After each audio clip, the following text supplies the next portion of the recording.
G'day crew, Todd from Toxic Garage Customs, welcome back. Well, I have to say, this is a very different video. There's absolutely nothing on working on cars here, so if you've come to watch my channel to watch me work on a car, I'm sorry, it's not going to happen this time, but you can see behind me, I've got a new shed, or the extension of my shed. You'll see a blue thing in there, I've got a hoist. This video is about that, and it's about some work we've done to our property generally. So, I hope you like it. It's only a short one, relatively. So, yeah, watch it. I'll see you at the end, and let me know what you think. And then there's some car stuff coming up in the next one. G'day. Well, all going well. I'll be able to get my hoist, this thing, installed this weekend. My slab has now been down for about 5 weeks. In case you're wondering, this is a 3.6 metre high, clear floor, 2-post hoist, 4 tonne. It's a Peak brand, which I really don't know much about the brand, to be honest. But I bought it second hand. It was already installed there, and it was a good thing. So it should serve my purpose as well. I'm just about to hook the trailer up to the back of Toxic and tow the hoist in place. But what I've been doing is marking out on my slab where the posts are going for the shed and where the posts are going for the hoist. Now I've spoken to my shed installer and they're happy for me to install the hoist before they install the shed. So what we have here, this is where one of the posts for the shed goes, and the square, the large square there, is where my hoist is going to be installed. And then the same over here. You probably can't see it terribly well. But what we're going to have, I'm putting a new shed in front of my old shed, but it's going to be taller on the left hand side. It'll be the same height on the right hand side, so it'll drop down in the middle, and it'll have a large roller door on the left and one about that size on the right. All going well, be able to drive in and work on the hoist. Now the shed is only going to be about 6 metres long, which is a bit short really, but the advantage is that when I'm working in here, I can open that roller door and my workshop space for the hoist area becomes longer. I'm leaving the front on this shed and I'm leaving the doors there so that if I want to paint a car, or if I'm grinding something, or if I'm making lots of dust, I can separate the zones. So we'll see how that works. If I'm not happy with it, I'll just remove the front of the shed. Anyway, on to it.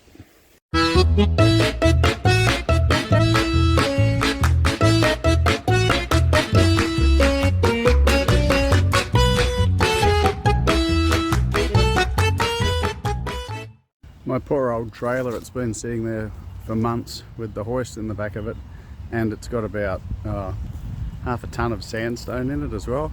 I reckon the trailer itself is designed to hold about 250 kilos, so it's probably about a tonne overweight. The tyres are actually scraping on the mudguards. Not bad considering I didn't pay a cent for it. The only thing I've ever done to it is tidied up the electricals and put new tyres on it. It's been a good thing. So, what's your opinion, Dot Dot? Yeah, you reckon it's pretty good? Pat, say hello. You say hello. You're a sook. There's your brother laying over in the distance there, the poor old thing. You're a good girl. Okay, so there it is. And up on the slab. I really wish I had it on the trailer the opposite way, so it'd make it much easier to get off, but it should be okay. My sons and I will get this thing and we will lift it into place, and then I've got some pretty heavy duty fasteners to put it down with. Now when I had this slab done, I had the area where the hoist is going to go through, I had it reinforced with an extra wide, thick, strong beam of concrete under it, so it should give me plenty of strength. A couple of weeks and the shed will be up, and hopefully this weekend, weather pending, this hoist will be up. It's going to be pretty exciting times. Well, I figure each side of this can't weigh any more than an engine, so let's lift it with an engine crane. I guess the thing will be to get the balance right. It's obviously heavier at the bottom than it is at the top, so I'll try and sling it to lift it. It is a bit hard to tie on the top end, this end over here, because there's not much to tie it to. We'll see.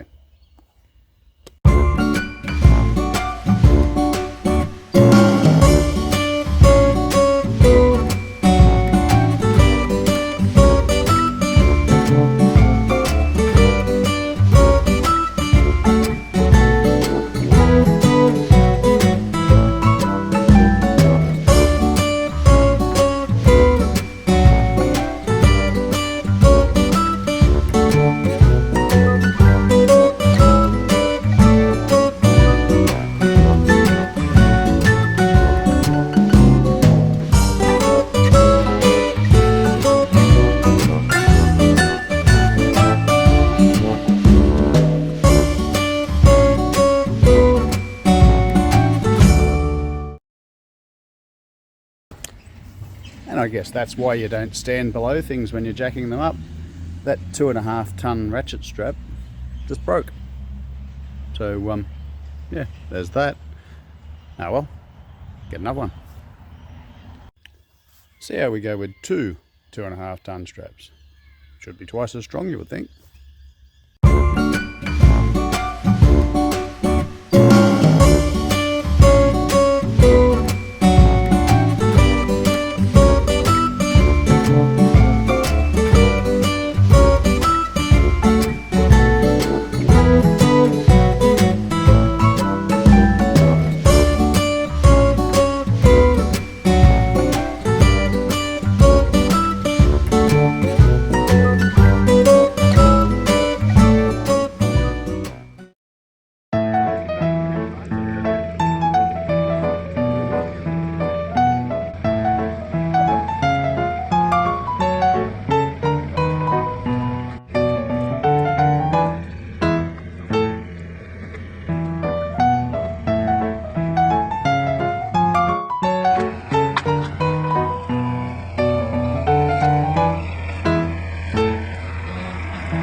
Well, that was pretty cool. Thought we were going to kill ourselves trying to put that up by hand, like I nearly killed myself getting it off the trailer. But our neighbour, Christopher, came to the rescue with the excavator once again. So, haven't bolted them in yet, but they've got really big feet on them. So they're standing there nicely. We've double checked our measurements and pretty sure we're right to go. So what we need to do is come in and drill some 20mm holes. And then we've got some fixtures. We got these big berthas, through bolts. They're 20mm by 160, I think it is, millimeters long. So they'll go in here. So we've got a hammer drill with the appropriate size drill bit, 20mm. Then we've got to blow the dust out, make sure it's all clean, and away we go. Now, we've double checked our measurements, and this crossbar just here that goes across the top of the structure, because this is a clear floor hoist, and if you're wondering why that matters, it means that it's not going to get in the way of trolley jacks and things like that, or what do you call them, transmission jacks and so on, when you're trying to roll things underneath. So it's a clear floor hoist. So all of our measurements, just got to wiggle it into place on our set out marks here, drill them in, and away we go. Well, I'm making decent progress here. Wonder what they're doing over here.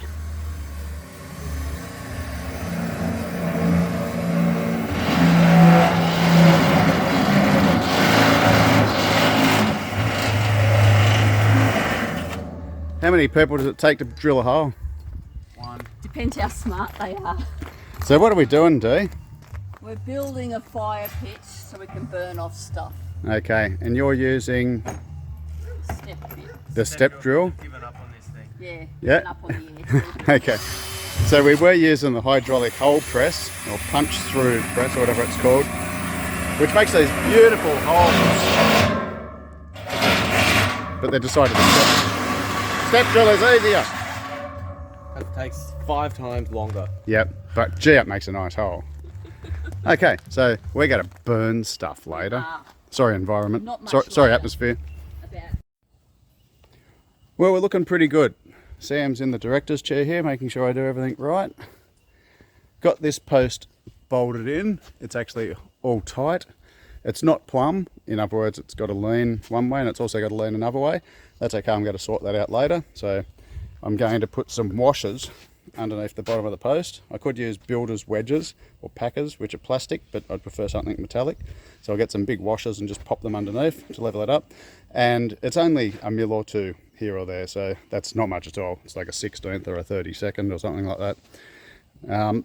Over this side, I have drilled one hole at the back here, which I haven't got anything in yet. And I've drilled another hole here. And that hole, I've actually moved the hoist a little bit since I drilled it, so I need to just reassess that. The reason I moved it was that I had all my set out marks and everything drawn, and it was all good, but when I ran a string line through from post to post, it was actually sitting out here, so I had to twist the post around. But by doing that, it's also moved this a little bit, so I'm hoping I can square that up, because I can't make that hole bigger. So, bless you. So if the hoist has to be a little bit out of square to each other, I'm sure I can still make it work. Well, I know I can still make it work, but I just prefer that it was perfectly square. And what I've also done is ran a tape measure from the base of this post to here, and it is exactly 2,521 millimeters. And when I did it on the other side, the same point on the other side of the post, it was exactly the same measurement. So even though the post is out of plumb, in other words, it's got to lean that way and that way, the base is not going to move. It's still in the same place. It's the top that'll move. The base will stay exactly where it's going to be. So I can still do those measurements. And this one, it's not really bolted in yet, but again, as long as the base is in the right place, I can level the top up. Now, as I said before, there is a cross brace that goes from there to there, and that is it on the ground here.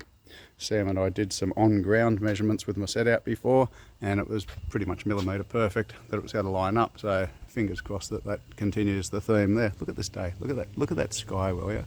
What else would you prefer to be doing other than sitting down building a hoist? Well, Sam's sitting down. I'm building a hoist. Okay, so where was I? Rambling. Okay, so I need to work out whether I can get a bolt into that hole. And if I can, great, going to continue along. And if I can't, then I'm going to probably move the whole thing to the right as we're looking at it a little bit. So it'll still be on the same plane across the back. It'll just be a little bit offset. It'll work. There's enough movement in the holes here. This is the only thing, this brace is the only thing that joins that to that. And there's wires and cables and things, but they're flexible. So this is the only rigid component that is going to be affected. So as long as I've got enough movement in where this bolts to the top of the post, this is the bit that faces down, enough movement here and over on the other side, or adjustment, into these holes, try not to blind you with the sun, the holes up the top of the post there, right up the top there, then we will be all hunky-dory. So, I'm going to drill a hole. No, I'm not. I'm going to see if I can get a bolt in. If I can, then I'm going to drill a hole. Okay, so all I had to do was tap the base of the hoist across a couple of millimeters, and I got this to line up. String line is good. Now, this is the issue with making videos partway through doing a process that you need to concentrate on. The reason I hadn't put that bolt in, I only did this like 2 minutes beforehand, I might say, was that I hit a piece of steel when I was drilling the hole. And I'm using this, by the way, a Milwaukee hammer drill with a 20mm masonry drill bit. Awesome bit of gear. I hit a piece of steel and that was as deep as I could get. Now these bolts that I'm using embed 140mm, which is close to 6 inches. So as it is at the moment, there's a good 4 inches in there, or 100mm. That's what the specification said, only need to be in 100mm. So it's not undercooking it, but I intentionally put a thicker slab here with an extra thick beam to be able to put these bigger bolts into a greater depth, just to be sure while I could. So that one there, if these things are as good as they're supposed to be, I'm not going to be able to get that back out again. But I'll put all the other 5 in, hopefully won't run into any other steel. And if they all go in, then I may try to get this out, may try to go through the steel, which will probably destroy the drill bit. So I'll do it last. I actually have 2 of those drill bits, which is good. So that's what I'm going to do there. So just a word of advice, when you're doing something like this, don't go making a video in the middle of it and forgetting what you're doing. Okay, let's drill 4 more holes, put 4 more bolts in, and hopefully do something about this one.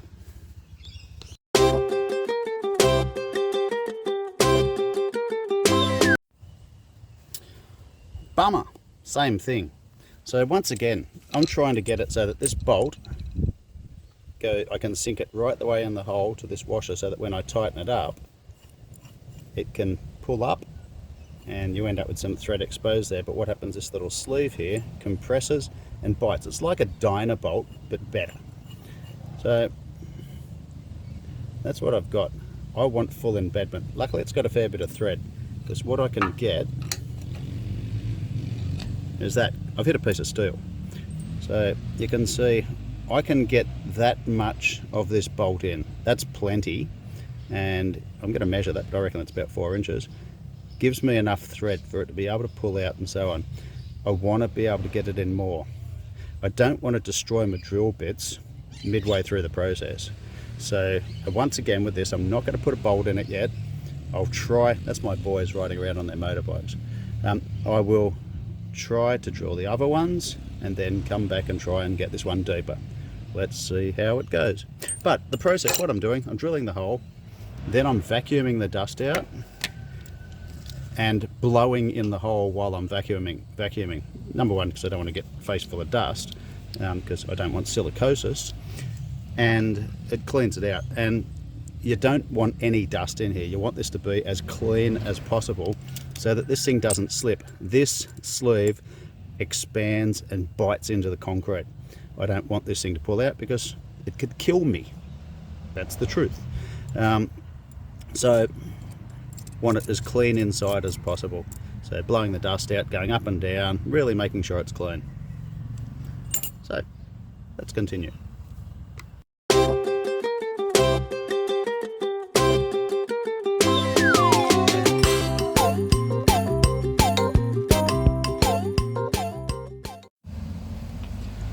Well, I suspect I'm going to encounter this a couple more times yet, based on where I know the steel is placed in this. So I'm just going to have to live with it. I measured that bolt and I'm going to get almost exactly 100mm or 4 inches of embedment, hopefully about 105mm in fact of embedment. So I'm just going to have to go with it. I was going to try and put some epoxy in the hole, but I don't have any. So we're going to run with it. So I've got a copper hammer here, copper faced hammer. I'm just using that so that I don't damage the threads on this bolt. And the idea, as you can see, that's hard to get in. But I wanted this to be right the way in. There's still about 35 mil, so about 1.5 inches that it could go in further, but it's hitting steel, and what's happening is the drill bit is starting to bounce around a bit, and if it bounces around too much, then it's going to mushroom the bottom of the hole, and this thing's not going to work properly. Now, that could have already happened. Not thrilled, I have to say. So I'm just going to have to try and work with these as best I can. I'm hoping, I've got one in at the back there that's full embedment. I'm hoping I can get another couple in, and then I'll be somewhat pleased. They are at least to specification for what was recommended for the hoist. I just wanted to go more than that. So these things have still got heaps of thread left to tighten. So to give you an idea, if I put that upside down, not heaps of thread, but I've got enough that I should be able to tighten it. And if I run out of thread and it takes a while to bite, then I can pack it with washers. It'll be okay. It's just, I'm not thrilled about it because it's not what I'd planned to do, but we live.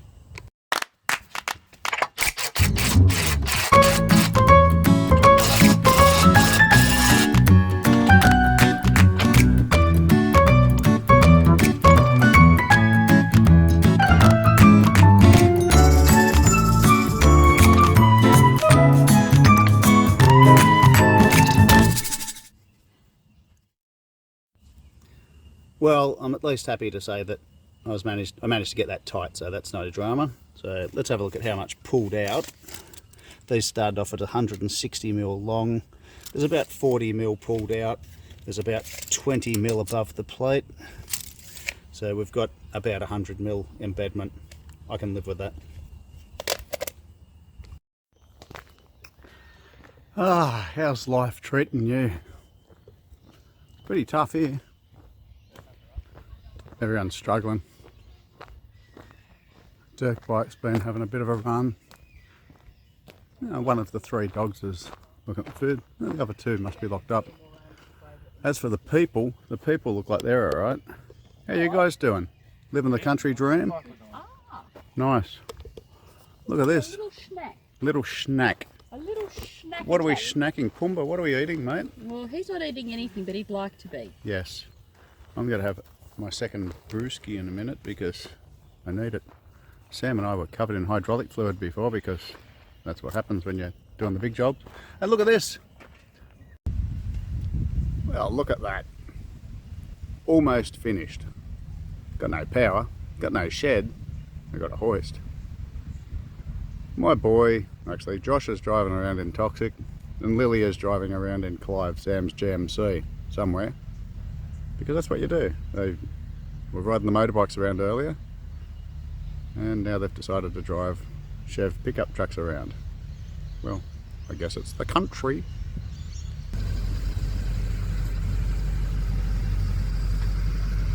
I feel like a flag girl racing for pinks.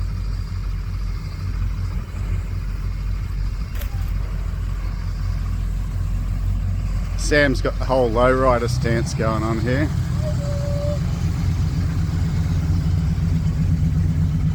Hi, You're both Dad. lunatics.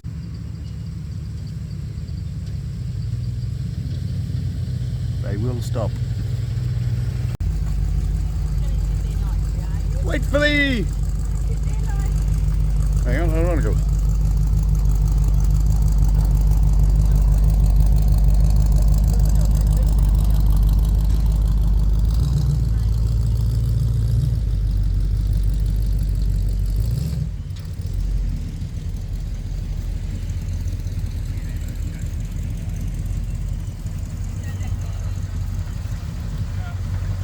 Oh, she's going to run over me again.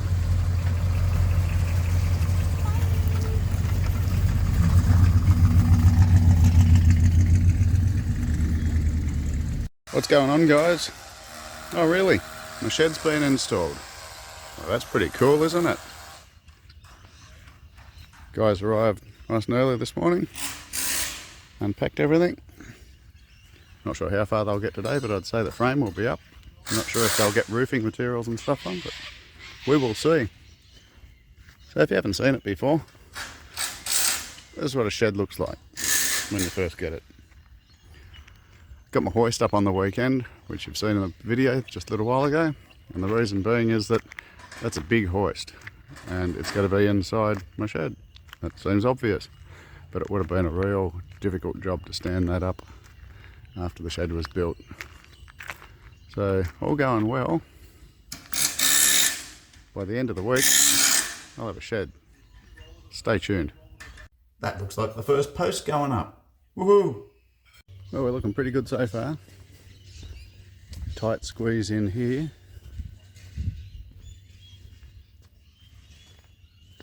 But it'll all be okay. Starting to get a feel for the workspace now. It's pretty tall. It'll be alright. Meccano for grown-ups. Well, Davina and I have been making the dog yard smaller so that we can prepare for some future landscaping, so that's working pretty well. And the boys, what have they been doing? Look at this.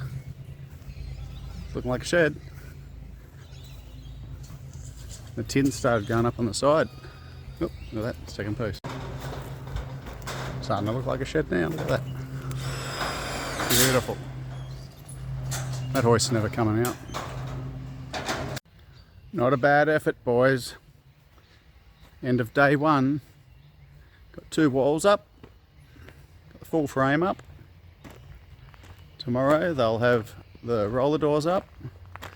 And the roof, I think they said. Maybe the window in. So there's another couple of days in it.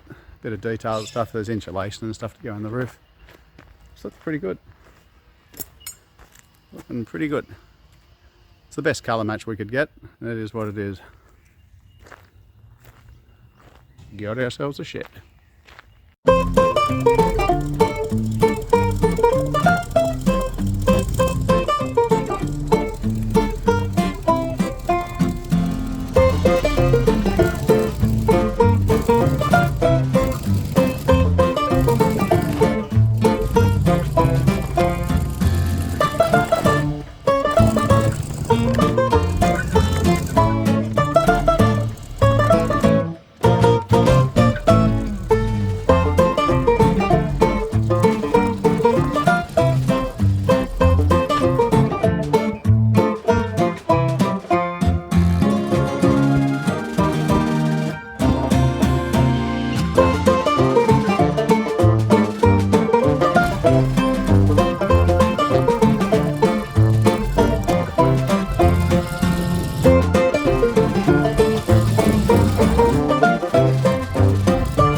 Well, what in the Lord's name has been going on here?